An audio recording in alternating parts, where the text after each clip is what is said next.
Hello, my favorite people. A few days ago, I talked to you about my wants to travel again and to get over back in Europe. And a big country that is on my top 5 list is Germany.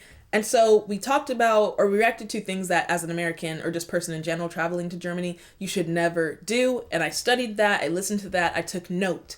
And today, I think it's important now that we move on to the places that I actually want to go. Obviously, I know about Berlin, Munich, but I don't want to go to just the touristy spots. I want to go to the places that are going to help me see and understand Germany even better. So today we're going to be reacting to the best place to visit in Germany as someone who really doesn't know much about Germany or the lifestyle in Germany, or mainly Europe in general, actually, because there's a huge difference and contrast between American life and German life and European life. So this channel is just totally dedicated to learning about different cultures and ways of life around the world. And if you're into that, subscribe. Make sure to check out the main channel I have, which is Favour Reacts, where we check out music and I do vlogs on Favour Vlogs. So all the content is there. Check out the Instagram and the TikTok as well. But let's get into the top places to visit in Germany. Let's get it. Fall looks beautiful. First shot. The essence of vacationing in Germany is possibly best summed up by its history, culture, and natural beauty. The history is when it really comes cool to picking unique places to visit in this stunning region of Europe, travelers are spoiled for choice thanks to its numerous historic cities and charming small villages. My God, it's huge. I'm sure this is probably just a little city too. It's not like this isn't the whole country. It can't be. My goodness. And it's, I don't know, the idea of Europe is so wild because you have so many different countries on that one continent. Oh my God. This is just one city, probably. As well as an abundance of forests and mountains. Visit the bigger cities like Munich, Frankfurt, or Hamburg if you want to go sightseeing or enjoy the arts. Consider visiting areas like the magnificent Bavarian Alps, the Black Forest, or the Rhine Valley. Look at that Would you even consider this a train? I don't know. I just say it's a train, but it looks like a bus, but it's like on a railway, it appears. That's really cool. And it's long. If you're seeking for leisure activities, there are beautiful historic cathedrals and opulent palaces around. It looked like it was going and up. Numerous centuries-old customs, like as traditional Christmas markets, festivals, and fairs. The Christmas markets! Oh, I forgot. We used to react to those. And I was like, I couldn't even comprehend that a Christmas market existed. The only thing that we would have that's similar to that is the Rockefeller Center around Christmas time in New York City, where everyone comes together to ice skate around that big ass Christmas tree. But a Christmas market where you can get food, drinks, little knickknacks, travel gifts. Oh, we gotta react to the Christmas markets. Are still observed in the smaller towns and villages, some of which have still standing original medieval old towns. Watch our video of the top tourist attractions in Germany for suggestions and ideas to help you organize your trip. But I thought that's what we're watching, babe. Top places to visit in Germany. 1. Brandenburg Gate, Berlin. Yes. The massive sandstone That's number Brandenburg one spot. Gate in Berlin's Mitte neighborhood was the first neoclassical building in the city and was constructed for King Frederick William II in 1791. It was designed after the Acropolis in Athens. Oh, no, the pillars. Of course it was. The Acropolis. Beautiful. For a king, though. I mean, imagine, we built the White House, but that's not necessarily for the president. That's for the entire government. I was trying to think of something that compares to doing something specifically for a king, like Buckingham Palace for the royal family.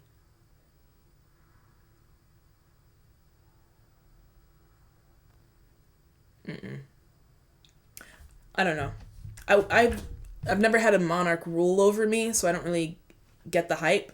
But it's cool that they built this beautiful structure, and now it's the whole world comes to see it. With the quadriga, the magnificent 4-horse chariot pulling the goddess of victory, situated atop this magnificent structure. It stands an astonishing 26 meters tall. Each side of the building's 6 enormous columns forms 5 imposing passages. 4 of them were utilized by general traffic, while the center was set aside for the royal vehicles. Huge Doric columns are also employed to embellish the 2 structures that used to house guards and toll collectors on either side of the gate. Toll collectors? It's difficult to imagine that the gorgeous building you see today, which is unquestionably Berlin's most recognizable structure, was badly damaged during WW2. It was also formerly a portion of the famed Berlin Wall, which represented the partition of Berlin into East and West for a number of decades. Wow. I thought the Brandenburg Gate was just a beautiful structure, like a tourist attraction. But there's a lot of history and meaning there. So I think it's like cool. It's great to get that little Instagram shot, but it's also really important to remember the significance of it and like what's all happened. I think that can be said for all of Germany in general, actually.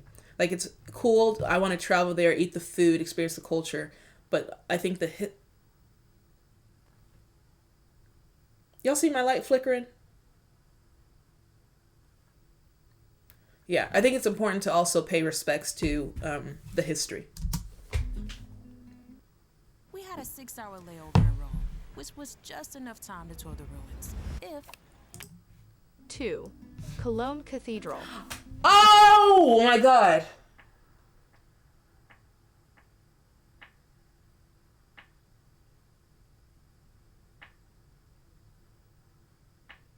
My top 2 things I love to do when traveling: see beautiful architecture and go to museums. Oh my god. And like, it's huge. It looks huge. Unquestionably, Cologne's most stunning feature is the soaring Cologne Cathedral, also known as the Cathedral of St. Peter and St. Mary. I'm sorry, but how do they even build all this? The details?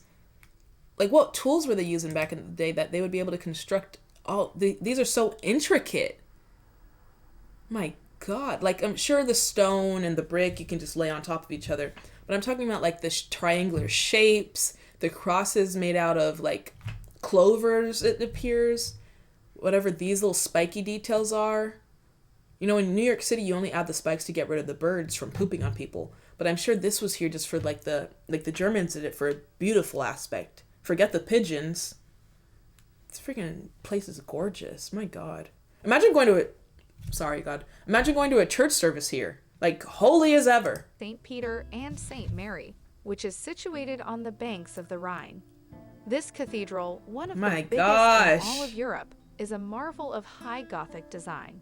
Yeah. This most enormous construction elevator undertaking of the Middle Ages began in 1248 and reportedly took more than 600 years to... I have to go. 1248? I can't even comprehend that. My country wasn't even built to the 1700s. So you're telling me this church stood 500 years prior to my country even being, like, declared? And it's still up today. It's crazy. Like, the history of Europe is really cool. Finish. The cathedral's spectacular interior, which measures 6,166 square meters and has 56 enormous pillars, is every bit as imposing as its exterior. The reliquary of the Three Kings, a 12th century work of art in gold, was created by Nicholas of Verdun to store the Three Kings relics that were transported here from Milan. It is located above the high altar. Sorry, what's a relic? Three Kings relics. What is a relic?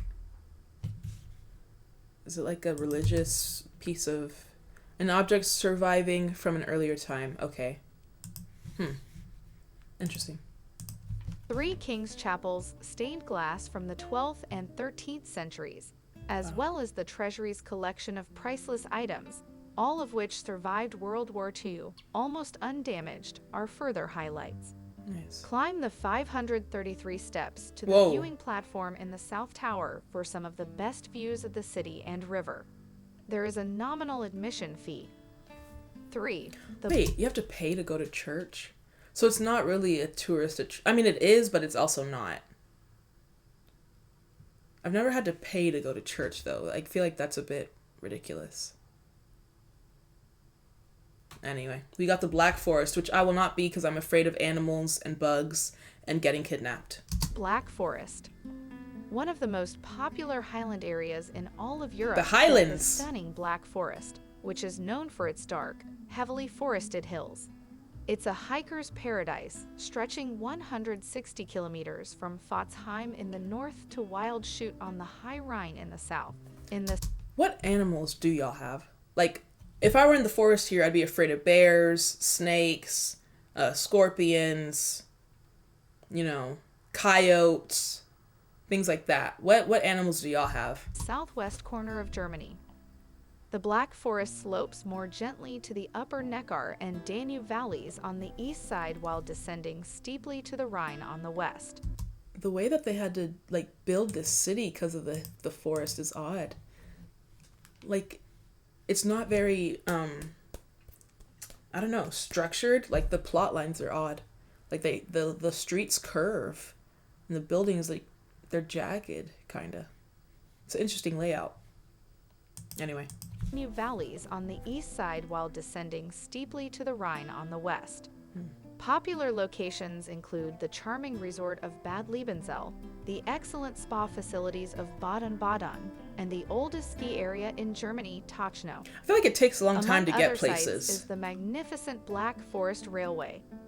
The Black Forest Open Air Museum is located in Trebiac, which is also the location of the famed falls. How can I catch them all the best? What the heck is this? A little Six Flags in the woods. And it's does it snow in Germany? I would love to go snowboarding. This is like a little ski lift or something. Get a map of the Black Forest Panoramic Route, a 70-kilometer driving trip that features some of the area's best views, as well as mountains. Its most popular historic sites, such as magnificent castles and a variety of medieval towns and villages. Oh, wow. 4. The Rhine Valley. The Rhine is not only the most significant waterway in Europe, but it is also the most stunning. Germany is This so hilly. majestic I didn't river even flows realize. From Switzerland through Germany and on to the Netherlands for a distance of 1,320 kilometers. Shit. There are numerous locations in Germany where you may enjoy the beautiful Rhine, but the gorgeous Upper Middle Rhine Valley, which has been recognized as a UNESCO World Heritage Site, is undoubtedly the most well-liked among tourists. More than 40 castles and almost 60 charming medieval towns may be found along this 65-kilometer section of the river, which is frequently dramatic. These places are simply waiting to be discovered by river cruise or by car. Looking for a fantastic starting point for your trip through the Rhine Valley? A nice place to begin is the old town of Bingen, where the river flows through a narrow gorge before entering the Bacharach Valley. 5. Marienplatz.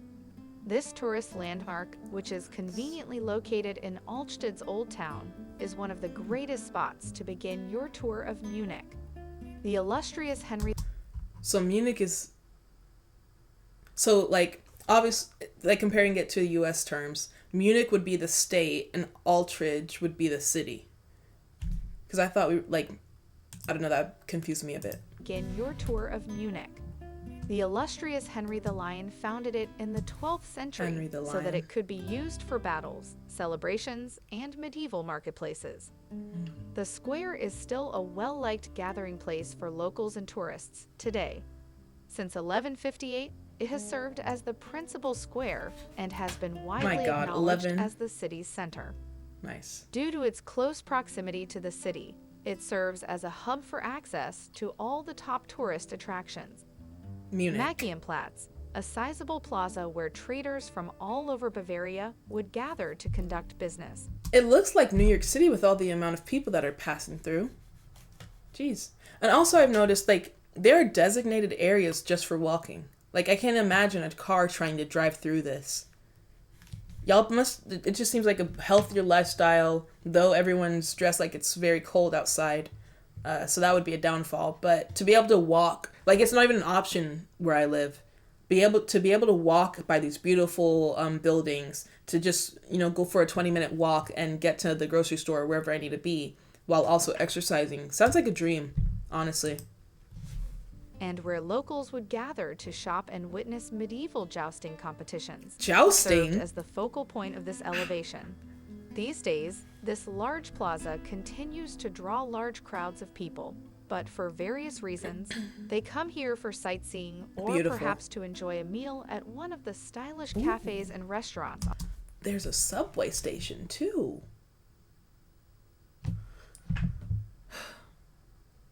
So someone told me that Ubering isn't a thing. So it's really good to see that, like, the touristy spots or where there's a lot of people, there's also public transportation or access to it anyway. And I see people taking their bikes too, so I could rent a bike while I was there. Like, I'm not going to ever just be stranded and have no way to get around. Like, worst comes to worst, I can walk. But that's not even a bad thing because the country's so beautiful. So it's like sightseeing just while also exercising. On the square, or to buy in its distinctive boutique stores. So pretty. The whole city. 6. Bumbach, which is situated on 7 hills and is one of Bavaria and Germany's most picturesque towns, is crossed by the Regnitz River and several canals. Well flooded into its streets, and architectural wonders were built all around town since it previously served as the headquarters of the Roman Catholic Archdiocese of Bumbach. What would you do if the water level gets, like, that's barely even above water level? What if the first floor floods? I hope everyone has good insurance. And for a brief time, as the heart of the Holy Roman Empire. Ooh. As a result, history and tradition are present everywhere. Altstadt's winding, medieval streets it's just are so pretty! Fascinating to wander through. And beautiful Romanesque cathedral and a historically significant... The crosswalk looked weird. Or I assume that was a crosswalk. There's no, like, stripes. It's just like a dashed line. Cathedral and a historically significant Rathaus can be found here. Nearby structures include the towers of Altenburg Castle and the twin spires Why the of orange? Fort Abbey. Today, Bumbach is a very attractive and enjoyable destination to visit, and it is full of sidewalk cafes, pubs, and eateries. Numerous of them offer its renowned smoked beer, which may also be tried in any of the numerous breweries dotted across the city. I'm not much of a drinker, so... But it would be cool to see the architecture in Bamberg, at least. Also, why all the orange roofs? Where does that come from? 7. The Zugspitze Massif, which is a portion of the Wetterstein mountain range, Oh my god! Germany and Austria, and is encircled by deep valleys. The Bergisch Zugspitzbahn, a cog train or a cable car, can take you to the eastern summit, which rises to a height of 2,962 meters. Ooh.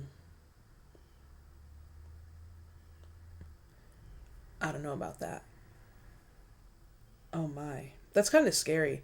But it'd be cool to just like snowboard there or ski there, but at the same time, I'm not trying to die. And is capped by a golden cross, taking the Tickler Zugspitzbahn, a railway that ascends to the Zugspitzkamp station at 2,805 meters, is another fantastic opportunity to take in this region's remarkable natural splendor. From here, a cable car can be used to continue the journey to Zugspitz West Gipfel Station, which is located at 2,950 meters. Make sure to try a dinner at this location's wonderful panoramic restaurant. The opportunity to stroll through an 800-meter-long tunnel with viewing windows to the Schneefernerhaus station at the summit of the Bavarian Cog Railroad is one of the journey's highlights. Oh. See, I'm not like this huge... I wouldn't be doing this. However, little ski... I don't want to do anything that's too steep or too crazy. I'm not trying to, do all that. But a little fun stroll and like just viewing the snow and being present would be nice. I want to go here. Climb up to the Eastern Summit's viewing platforms from here. We are me, hotels with expression. Excuse We are you. tastemakers. Oh, That reminds me, we've got to check out housing, because I don't have family. Usually when I travel, I just stay with family because I come from a immigrant family, but I don't think I have family in Germany right now. So I'd have to find out, like, hotels, Airbnbs, where do you stay in Europe? We can do another video like that next. Zugspitze is a fantastic winter destination in Germany because of the numerous ski areas that are close by. 8. Königssee Lake. A lot of lakes One of and the valleys. outstanding natural attractions in the German region known as Berchtesgadener Land is the picturesque Bavarian lake of Königssee. Reminds me of Twilight. This region in Salzburg, often known as the King's Lake, is a hiking and biking haven thanks to its extensive network of trails. The lovely trail that runs along the east bank of the Königssee to the Mala-Winkel is one of the most well-liked activities. It is famous for its outstanding views of the lake and the surrounding mountains and is also known as Painter's Corner. Taking a boat to the 17th century pilgrimage chapel of St. Bartholomew at the southern end of the lake and then walking there to reach the Obersee is another equally appealing tourist option. That looks so fun. Just a little rowboat. She mentioned St. Bartholomew, like this is a special place for him. That's another thing. Because, correct me if I'm wrong, but is Germany, like, very Catholic? Like, we got to check out the saints and priests and all that stuff, too. The history with the religion, too. Like, faith stuff. The most well-known tourist destination and the water's so most turquoise. well-liked mountain resorts in the Bavarian Alps is Berchtesgaden, which is located near the terminus of the Da-Itzsche Alpen-Sitgas.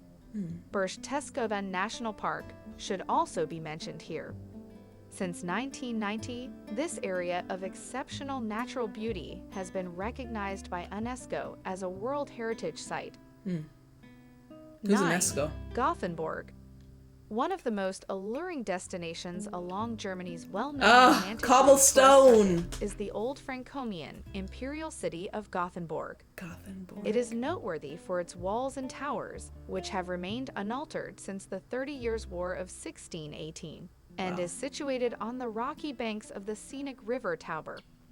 The fascination... I think out of all the cities we've seen, this is definitely the oldest looking, like the most historical. Like, it feels like it's a set of a play almost, just viewing it through the screen, because the buildings and architecture match, like, prior times. Like, nothing has been modernized at all. Like, if I were to go there and see a Starbucks, I'd be like, what are you doing here? You know? ...of this picture perfectly preserved medieval town is unending. Oh, there's cars. Planning a walking tour is one of the most well-liked things to do in Gothenburg. For those who would rather Again, be the their own orange tour guide, start by obtaining a map from one Why of the town's orange tourism roofs? offices. A timeless experience is simply strolling through the historic neighborhoods past these stunning structures, especially if the route passes by the Plön Line, one of the town's most gorgeous locations. After all of that exploration, finish your trip in one of the town's many elegant eateries. If you're traveling in the winter, make sure to stop here for the customary Christmas market, which attracts visitors from all around the nation and even farther afield. I want to go to a Christmas 10. market so bad. Neuschwanstein Castle. The charming ancient town of Füssen, a well-known alpine resort. It looks like it's really high, like elevation-wise. And how they build it in the middle of a mountain. And hub for winter sports, is a fantastic starting point from which to visit the neighborhood's Neuschwanstein Castle. Neuschwanstein. It is nestled between the Ammergau and Allgäu Alps. One of the most famous and gorgeous royal castles in all of Europe is unquestionably this magnificent medieval fortification. Like, who needed all that space to live? Like, be serious. You probably couldn't even clean the whole thing in a day. But then again, they'd probably hire people to do that for them. But regardless, give the money back to this little cities. You got this big-ass castle over here, and then probably, whenever it was built, impoverish people in the cities. I don't know. I'm an American, remember that. I'm all for the people. Unquestionably, this magnificent medieval fortification. From 1869 until 1886, King Ludwig II of Bavaria constructed this fantasy fortress with numerous towers and battlements, which is credited with serving as the model for Walt Disney's enduring theme park castles. Duh! see it. This is a little torch. Oh, wow. Credited for Disney. Wow. That's kind of iconic history. There are many different tour options available, including guided tours of the opulent interior that include the throne room, the Singers' Hall, and some of the most breathtaking views in the nation. I think when it comes to castles, I'd just do it for the architecture. I don't really care about the relics or like the throne room and all that stuff. Because no king or queen is better than me. You're just a human being, you know? But no, it seems like agriculturally, Germany has a lot to offer that I hadn't even been considering. From the valleys, the lakes, the mountains, the snow, the Alps. Like there's so much to get into. The history, the breweries and restaurants. Like, I don't think there's ever going to be a day that I'm like, what is there to do today? Like, I'll just be bored. I don't think that's possible in Germany. Holy crap. I feel like we barely even scratched the surface, and we didn't even really dive deep into, like, what we can do. It's just general areas. But even then, there's so much to discover. I'm excited for where we're going with the channel. So if you are too, subscribe if you're new here, like the video. Let me know what other content you want me to do on the channel, and I'll see you in the next one.